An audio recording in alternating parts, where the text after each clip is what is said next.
It's a beautiful day today. I hope you can hear me. I'm combating against the wind. Um, I decided to get up this morning and take a walk. I love going for a walk. It just makes me feel alive, actually. It makes me feel like I'm one with the earth. It grounds me a lot. Um, I'm in Baltimore, Maryland, and this is Montebello. This is my backdrop. This is not like a filter, like an AI or anything. Although it does look like it, but this is beautiful, right? This is my backdrop.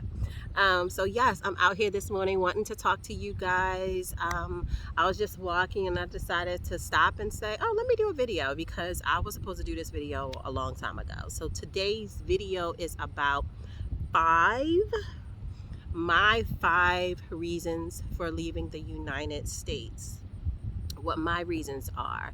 But first, my name is Toni. I am the host of this channel. My channel is Black Mothers Abroad. And on this channel, I encourage single Black mothers who want to move abroad feel safe and confident in their decision to do so.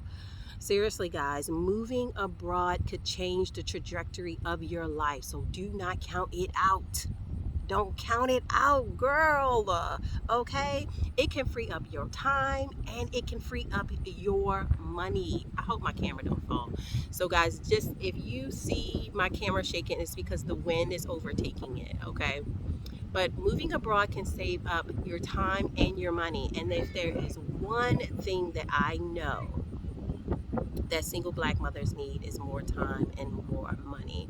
Through my honesty and transparency of the struggles, the joys, the late night crying, through my journey, I teach Black mothers that another way is possible.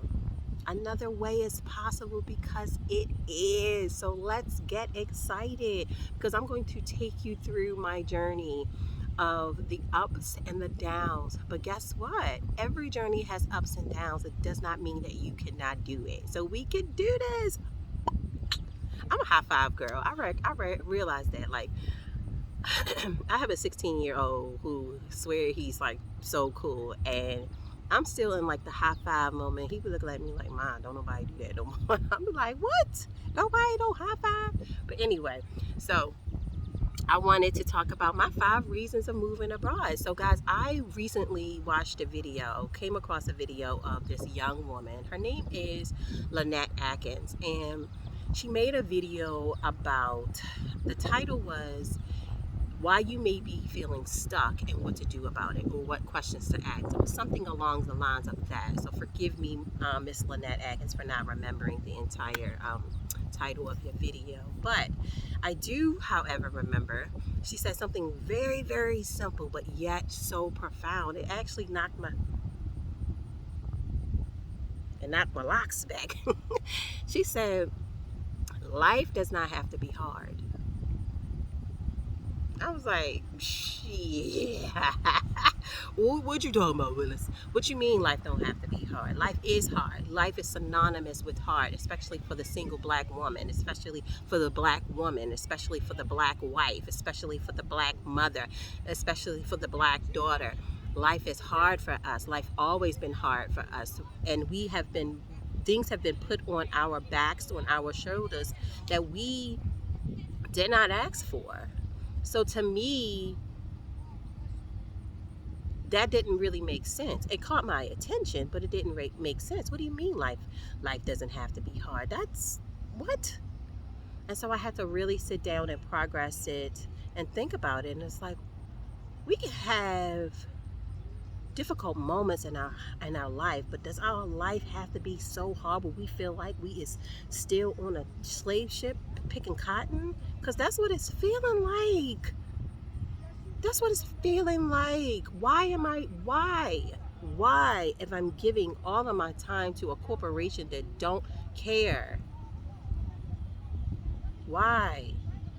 So I had to really sit down and think to myself, like, is this easy life really out there?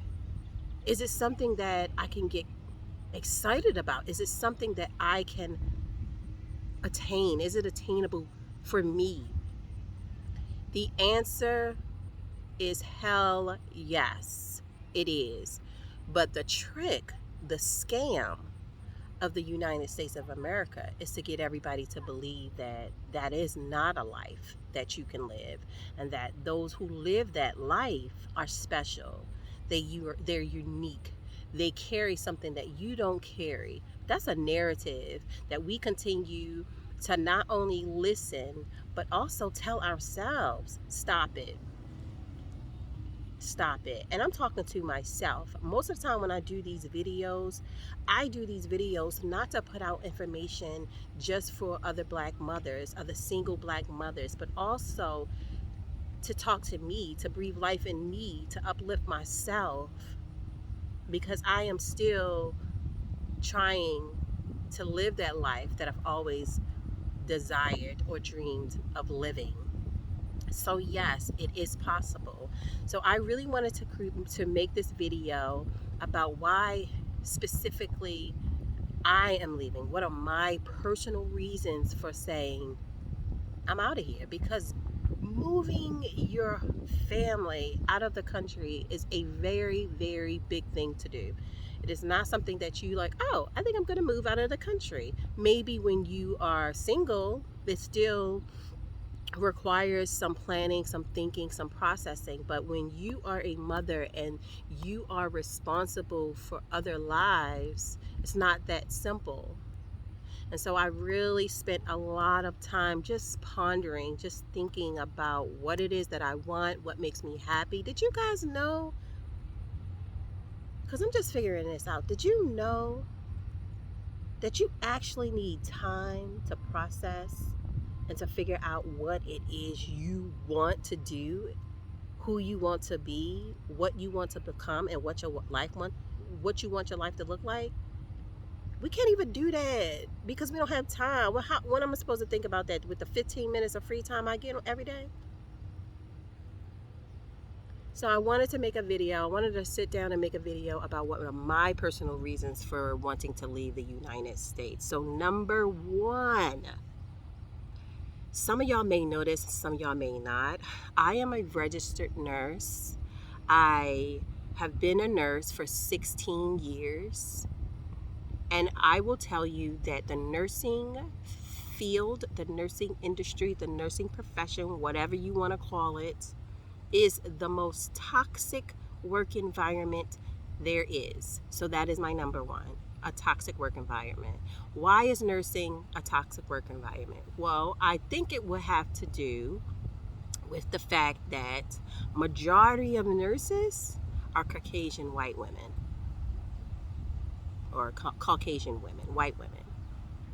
The majority of nurses are white women. We have a saying. I'm gonna switch up my position because I have a sorry y'all. I have a blanket on the grass because I'm doing this picnic style. But the majority of the nursing profession are white women. We have this saying in the nursing profession, and nurses who are listening, you can attest to this. Nurses, there's a saying that nurses eat their young. Nurses eat their young. Now, what does that mean? Nurses are not necessarily the nicest people that you ever want to meet. They're not. I mean, I'm a nice person. But nurses in general are not nice. And I don't know if that's just their personality or if it's because they are stressed out, they are overworked, they are underpaid, they are belittled, they are sexualized. Nobody talks about how much nurses are sexualized by their superiors. Nobody talks about that type of abuse that goes on in the nursing profession. We are dumb to it. We deal with it because it is so normal and natural. You have a doctor and you have a nurse that works closely with their doctor, if that doctor likes what they see, they're going to say that they like what they see, and they're going to act inappropriately. 9 times out of 10, it happens all the time. Even when with doctors who try to stay professional, they succumb to that as well. They do. So I'm not sure if nurses are mean because they're just mean. That's just weird. That's what that personality is, which I doubt it, or if because they just dealing with a lot. And I can attest to that. Nurses, we deal with a lot. Okay, first of all, we deal with other people who are sick, who are tired, who are frustrated, who feel cheated. We deal with those people that come into the healthcare system on a daily basis. So we deal with angry people all the time. When you deal with angry people all the time, people who are upset, people who are dying, people who are grieving, you don't think that that has a toll? You don't think that that does something? It does. It absolutely does. Nursing is not easy. I keep telling people it's not easy, and the money is not worth it. The nurses don't get paid a lot. But let me just tell you my personal story of the job that I actually work at now, that I will be quitting. And when I make that video, um, make sure you tune in. I'm going to make a video about me quitting my nursing job, my 6-figure nursing job. Um, in my personal experience, I work at University of Maryland. University of Maryland is a big hospital in Maryland.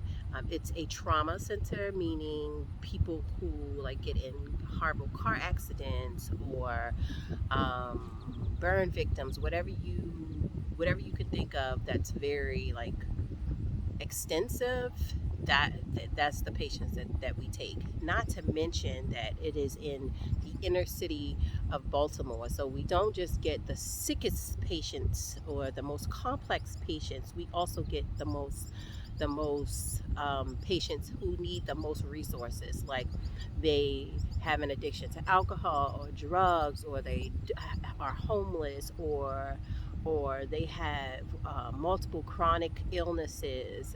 They're on dialysis, meaning their kidneys no longer work, so they have to rely on an external machine to filter out their body. These people that come into the emergency department or come into the healthcare system, they tend to be very, very apathetic, mad at the world, and that's the energy that you have to get. And to me, it's like it doesn't matter how much of a good person you are, how great your energy is, how much you want to help people. After so many years, you no longer want to deal with the person who's treating you mean just because they are sick. You don't want to deal with that anymore. It starts to get to you. But my personal experience with working at this hospital, I work with 7 other women. Okay. One is a Caucasian woman who I think she's like 67, but she's in that era that's inappropriate. She comes from an inappropriate era, and she believes that her inappropriateness is okay, and I'm just not the one. I'm just not the one. I'm going to tell you. I'm going to shut that down. And so she kept calling me girl. Oh, girl, you're a good girl. You're such a good girl. You know your stuff so well. You're such a good girl. And I'm thinking like that. You got one more time to call me good girl. So she kept saying it and saying it, and it's very degrading and demeaning. And I hate when someone insults my intelligence like I don't know that you're not meaning it to be degrading and demeaning. So I told her, I said, I don't like when you call me girl. I said, I am almost 41 years old and I'm not a girl. I'm a grown ass woman and I have children. I take care of my own household. Don't call me girl. And her response was, well, you and Miss So and so call each other girl all the time. No, of course, Miss So and so is a black woman and that's our culture. Well, I don't understand. You don't have to. And I don't need to explain it to you. Y'all, she became very passive aggressive. She became very aggressive. She basically started to cry, which boiled my blood. So you mean to tell me you get to offend me, call me an offensive name because I told you I didn't like it and it offends me, right? Then you ask me why it offends me. I have to explain to you why that's inappropriate because the slave masters called their slave girls, boys, whatever. I don't like it. And then when I try to stand up for myself and speak my truth, you cry. So I'm offended. I have to explain to you, and I got to deal with your emotions. I, I'm over it. Over it. The microaggression, the fact that these white women get paid more but do less. They don't have the qualifications or the educations behind it to even back up some of their positions that they are currently holding.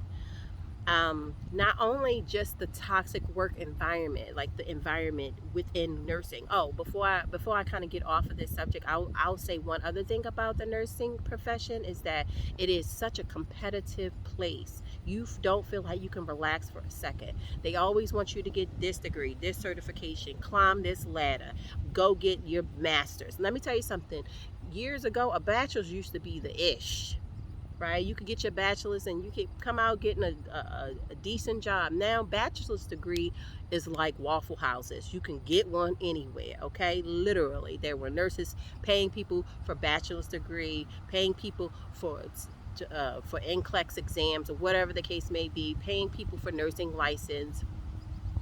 So now bachelor's degree is like out of the water. Now you need to have a master's degree. Now master's degrees look looked at almost the same way. Like everybody has them. Now you want me to get a doctorate in nursing? What am I gonna?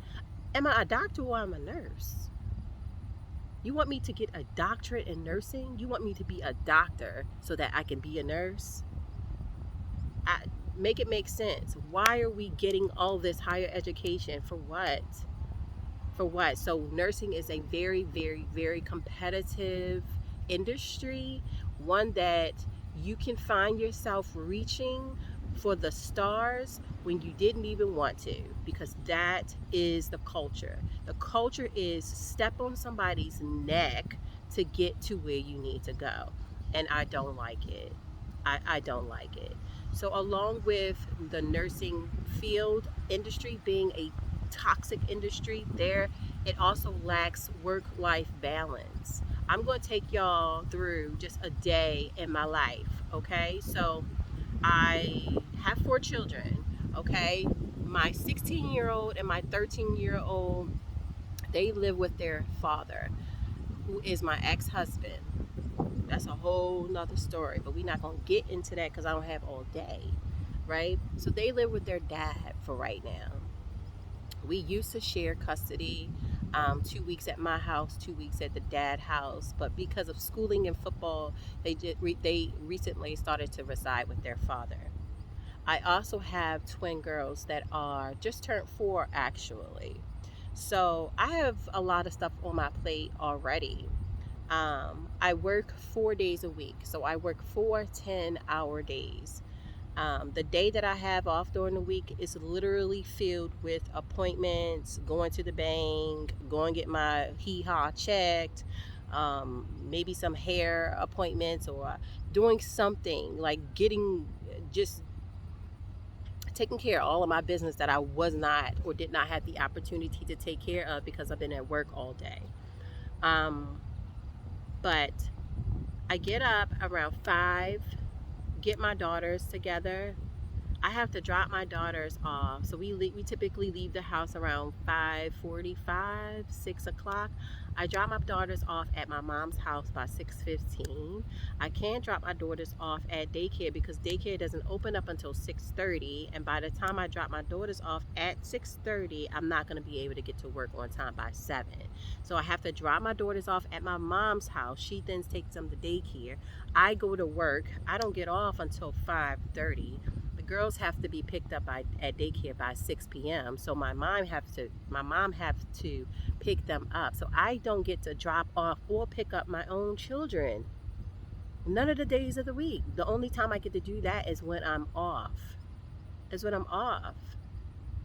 And then when I finally pick up my daughters from my mom's house around 6:30, we get home 6:45. I cook dinner. I try to spend some time with them to be present, to be there. And then it's 8:30 by the time they eat and we spend some time. I maybe can get read a book.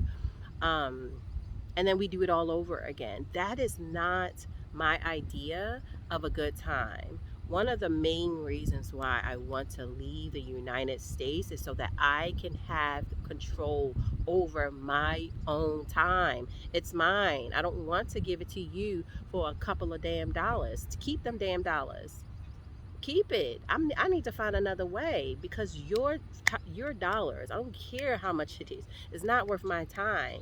It's not worth my time. I want to spend my time the way I want to spend my time. And I want to spend my time with my children, being there, being present, actually interacting with them. So there is no work-life balance within the nursing profession. And you can ask any other nurse.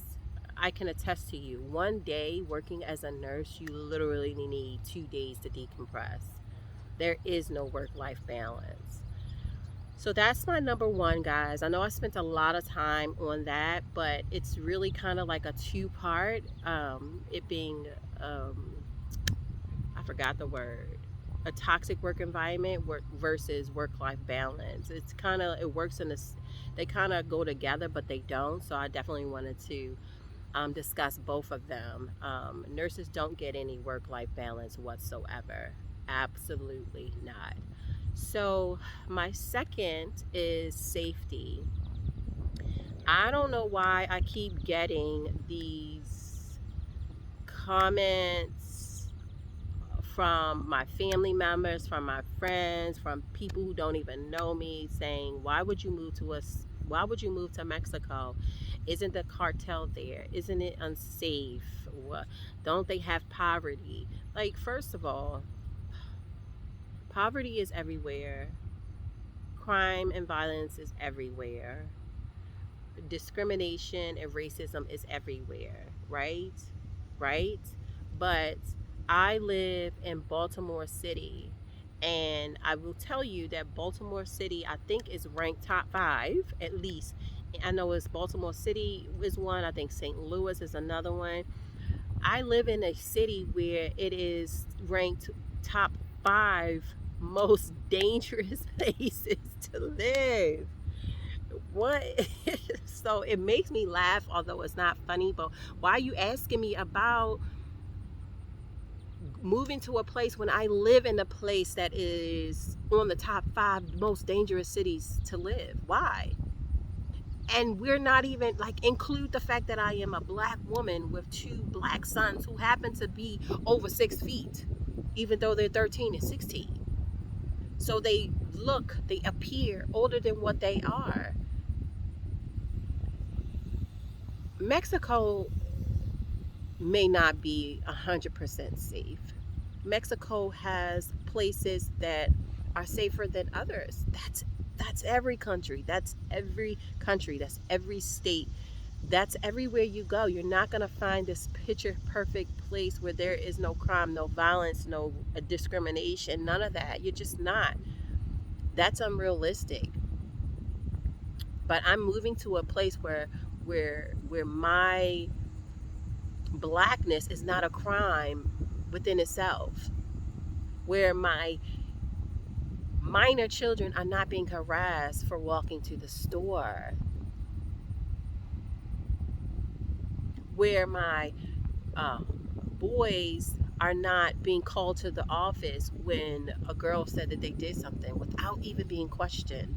My 13-year-old son went to a school in the neighborhood that we live in, which is a predominantly white school, and a little girl basically went and told the teachers that He told her that my son said that he was going to kill her, right? She said it because this came out afterwards, but she said it because he did not want to give her his number. Do y'all know that before I even got a phone call about such thing happening, they had got the school police to check my son, to do a search? So they searched his bag and they searched him. 13, I think he actually was 12 at the time. They searched a 12-year-old to see if he had any guns or any weapons. Of course, it came out that the girl lied, flat out lied.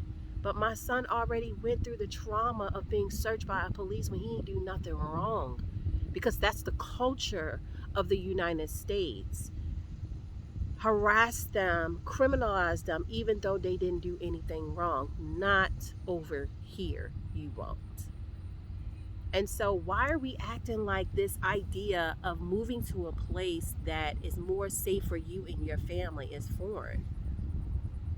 People migrate all the time. People leave their countries, their home countries, because it's not a safe environment, and they go somewhere else, and it's a thing, guys. That's a thing. Sorry, I have to move again because my daggone leg went to sleep. So hold on, bear with me. Ouch. Oh Lord. Okay. All right, that's bad. My leg went to sleep. So yes. So safety. My concern is safety.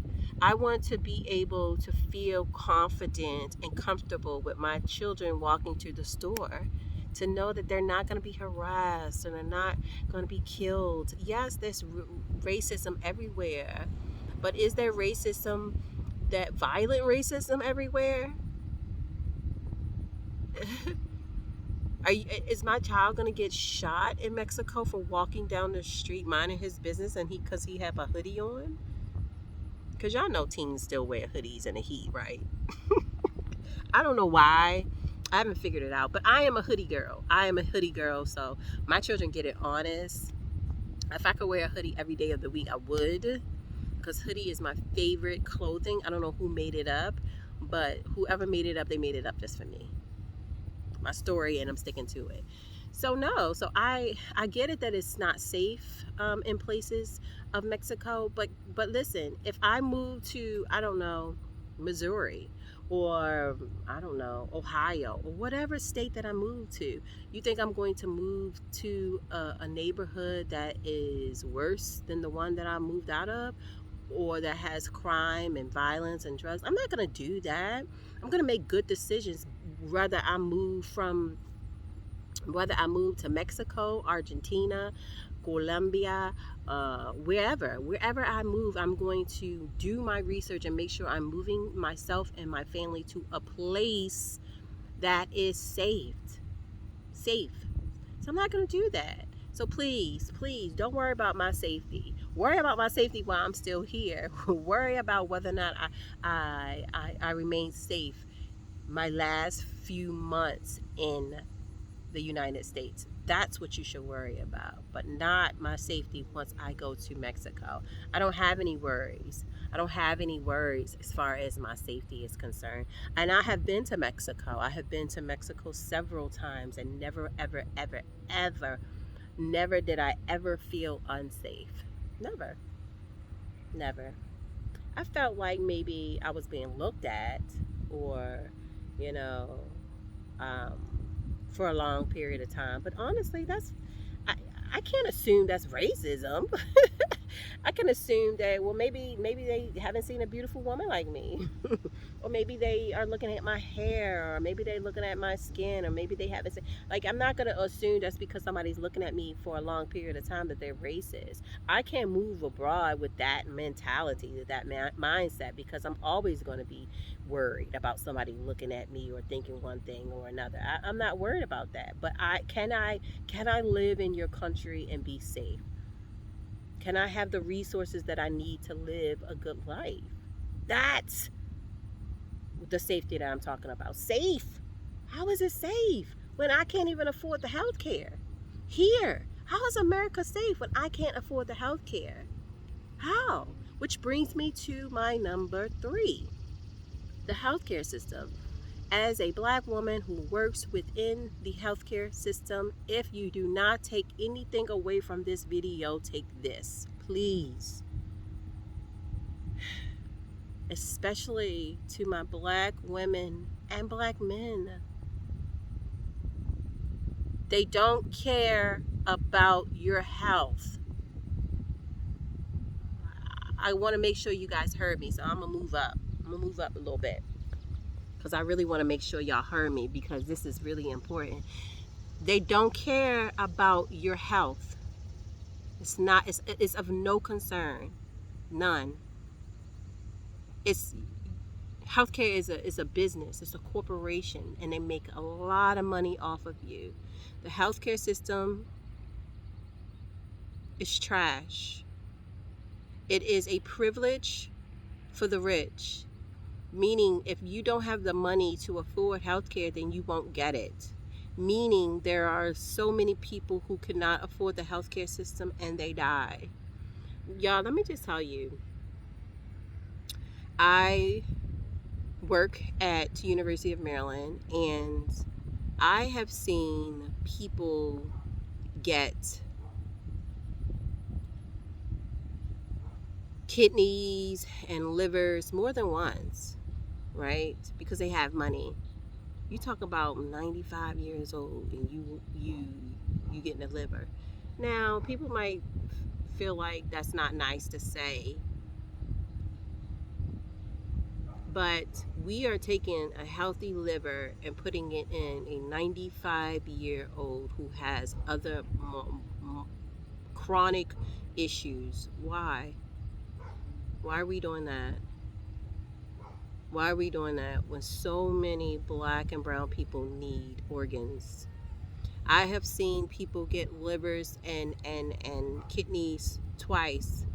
Like, they would get a kidney and they would still go out and do what they do, or they would get a liver and they would still be drinking alcohol and still struggling, with that addiction, and they will cause that liver to fail and they will get another liver. Do you think that that person is poor?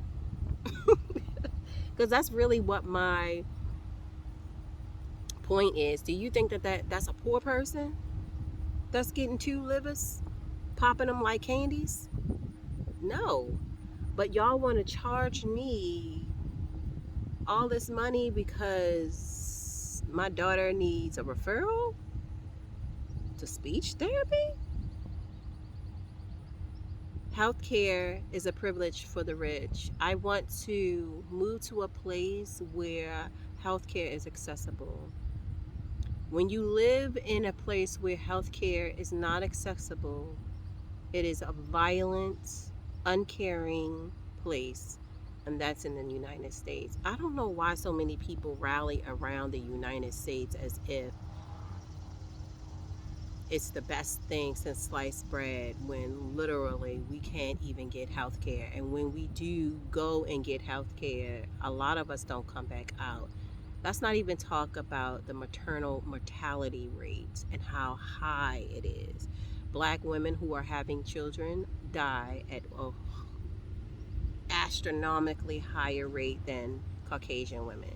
I can tell you, and I'm going to be really quickly because I'm running out of time. I can tell you a little bit about my experience. So I was 37 and I got pregnant with twins. I'll tell you about that story at a later date. That's a whole nother story. But I literally did not get prenatal care until I was like 4.5 months. You want to ask me why? I was a black woman who was pregnant with twins at an advanced maternal age, and my twins shared a placenta. So when your twins share a placenta, because twins typically have, I think they call it like, I can't remember, my diaminotic or something like that. I should know because I'm a nurse, but I can't think about it right now. But my two girls share the placenta, and what happens is that sometimes one twin gets all the nutrients and the other one doesn't, which happened in my case. Um, but the reason why I'm telling you this is because nobody wanted to take me on as a patient. So you have me, a black woman, 37, pregnant with two babies, high risk, and everybody said no. I don't want her as a patient. I don't want her as a patient. So I got prenatal care finally. I was taken on as a patient. I got prenatal care at 4.5 months, and I had my daughters at 6 months. So there was like a month and a half when I got prenatal care, and then I had them. It was the most traumatic whirlwind that I've ever been through. And I kept bleeding out during this because I had to have a C-section. They had to get cut out because one daughter was getting all the nutrients and the other was not. And so it became a medical emergency that I had to get them out. I had a C-section. I would not stop bleeding. I thought I was going to die. I was scared for my life, but that was not what really hit me. I had been through the trenches. I got through the hard part. I delivered my twins. They were in the NICU. They both needed to be resuscitated, but they were there. They were living. The white doctor came to my room and she said, and I quote, "I will prepare yourself because they will not live through the night." That's what she said. She said they will not survive through the night.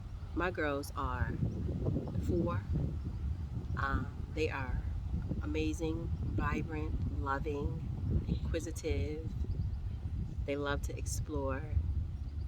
They have 0 to none. Like, I guess I can't say that, but they have. So my one daughter, Malaya, she has like, she needs speech therapy. And then my other daughter, Mila, she needs physical therapy, but they both walk, they both talk. They like, you'll see them. I'll make sure I get more contact with them because they are just funny. But can you imagine when you go into a room of a mother who just went through this complete traumatic process, and the first thing you say is, "Don't get your hopes up, they won't survive the night." I was through. I was through. I was through. So I had already been thinking about what I could do differently. I just never knew that that moving abroad was the answer. And sometimes all you need to do is hear somebody say it or see somebody that look like you in your situation that you can relate to. Sometimes all you need is for them to show you that you can do it. And I hope that I'm that person for you. So that is safety. Did I do every? No, that was healthcare system. Number 4 is the nutrition. Nutrition, what they're feeding us. I'm not going to spend too much time on this. All I will say is that genetically modified foods is what they are feeding us. You've seen so many videos and TikToks and YouTubes on people purchasing chicken from various places, and it's looking stringy. It's looking like it was engineered. Um, the food that they are feeding us is killing us. And let me say this. Let me say this. They had to come up with something because, first of all, every disease we get, guys, is typically from the environment. And the environment can be pollution, the environment can be what we eat, the environment can be what we drink, the environment can be sun, whatever. But typically, disease comes from the environment. So they literally had to ask themselves a question: what can we do? How can we control? How can we give a mass amount of people illnesses where they will then need our help to get rid of those illnesses? Our food. our food, all diseases, all illness starts in the gastrointestinal tract, in your stomach, in your belly. What you're eating, all diseases start with that. Let me tell y'all something. I don't know if you can see it. I'll move up a little bit. But I had a breakout here and like here and here, and it caused like discoloration in my face. It was I don't know, it was like inflammation. It was like an allergic reaction. Like my entire body was reacting to the stress and to eating this food and to being in this environment. Like I am completely done. Like I cannot wait to get out of here because my body is literally showing physical changes of me being in this environment. The food and what we eat is killing us, and they know about it and they don't care. Let me repeat myself. The food and what they are feeding us is killing us, and they know about it and they don't care. Guys, look up some of the major pharmaceutical companies. Look up some of the major pharmaceutical companies. Like I think one of them is Eli, or I forget which one it is. Excuse me, hold on. But they manufacture insulin. I think they're a multi-billion, multi-trillion dollar company. What goes rampant in particular, in our backyard, in our culture, excuse me, is diabetes. People think that diabetes is hereditary.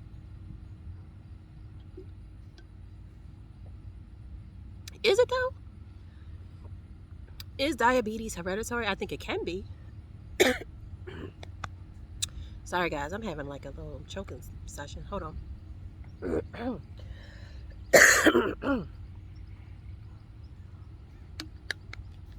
I think diabetes can be hereditary, but type 2 diabetes can completely be environmental. Diabetes can be hereditary, but so can what we eat. What we eat, what we ingest is also hereditary. When we see our mothers and our grandmothers and our grandfathers making chitlins, making pig feet, making fried chicken in a cast iron pan, making mac and cheese, although it tastes amazing, it's soul food because it tastes so good. You can feel the love in it, but it's also not good for you. So that's what Black people have in common as far as what we eat, what we ingest, the increased sodium, increased sugar. How many times you talk about sweet tea at a cookout, right? So promote this unhealthy way of living. Promotion of this is the easy way to get everybody eating it. It's an easy way to get everybody to have the same exact debilitating disease. And now Black people are dependent on a pill, insulin, or a machine to live. Imagine you being sick and tired of the United States, but you can't go anywhere because your livelihood depends on a machine. And my heart goes out to people who are on dialysis and that they or on blood pressure medication or on some type of pill or insulin that they absolutely need to survive. That has to be difficult because I'm sure you feel like you are stuck. You feel like you can't go anywhere. The food is killing us, and they are well aware of it. They are well aware of it. Why is it that they are trying to get rid of the farmers? They are discouraging from growing your own food. If listen, please, mothers, especially Black mothers, Black women, learn how to grow your own food. Do it now. Start with something easy. Start with a cucumber. Start with a carrot. Start with a sweet potato. Start with something easy. Learn how to grow your own food. If you don't know how to grow your own food, you are always dependent on somebody else for you to eat. And that's no bueno. Lastly, and this has to be fast, my mental health. My mental health. Y'all, depression, anxiety, ADHD, like I think every adult has ADHD now. Probably not. It's probably just me. But I can't focus. How can I focus when there's 10,000 other things that is in my view? But that's the trick. They don't want you to focus. They don't want you to have time. They don't want you to sit around and think about how your life could be better or what you could do to improve your quality of living. They don't want you to do that. So they keep you in this mind control. They keep you in this bubble. They keep you stuck. But I suffered from depression. I still suffer from depression. I used to be an avid runner. Like I used to run. Like I ran a 7:31 mile just on a regular day. I gave up running. I gave up running. I used to go skating. I played for a football team. I literally played tackle football as a woman in a all women's league. I don't do any of that anymore. I'm giving up on all of that. Everything makes me anxious. I'm so worried about everything. I'm so worried that something is going to go wrong. And this is what they do. This is how they instill fear in your life. I urge you guys to break away from that and to take some time off to really think about your next move and how you want your life to look like, what you want your life to be like. Anyway, guys, I gotta go. I'm running out of time. Please comment below of what you think my next video should be. Like this video, share it to a friend, a black woman, somebody you think that will actually enjoy the content and get something out of it. Okay, that's my time. I will see you guys later. I have to walk back, which I think is like, I don't know, 2-3 miles. Enjoy this beautiful Saturday morning. All right, again, like and share this video for more content. Gotta go.